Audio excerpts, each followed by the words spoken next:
Naon na rin siya pagkat mga kabling. Hopefully tamis ni. Tungkol na ito ma-sure kung tamis ba kay ni amanta sa layo. Di man ni sa punuan gipang yun.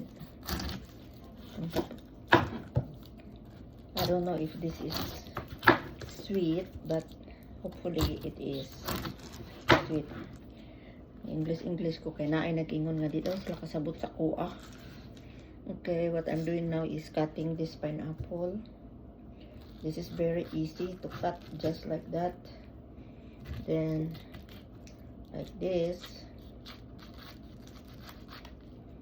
but be careful your hand. I'm gonna eat this with my muffins.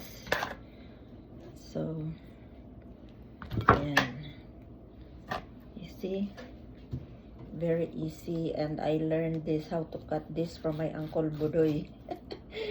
My Uncle Budoy in Malilong. So this is how I learned how to cut this. And Manong Edgar. So mao ni ako ang mga nakuha na inherit sa ilaha, mga idea. So shout out sa nila ni Auntie Jorly o ni Uncle Budoy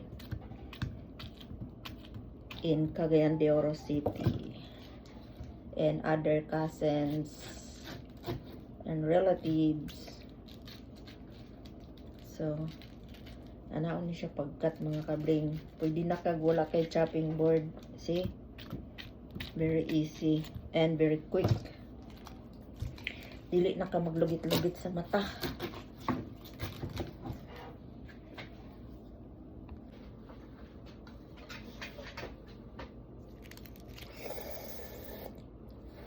Natunog ko mga kabling.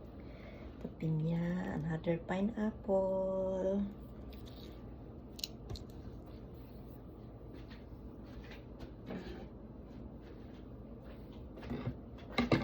Ang akong pineapple karon ako ang kaunon with my muffin. Yang akong muffin mga kabling, gibutangan ni nako siya og carrots, almond milk, walnuts, and what else?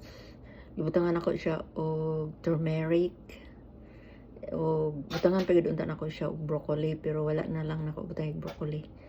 So mao na ang ingredients ako ang muffin tonight. So nako square, tapos ko around. So very healthy. And then gibutangan ako ni siya og a little bit ginger. So i-flex ra na ako ang ingredients. Thank you for watching. God bless all.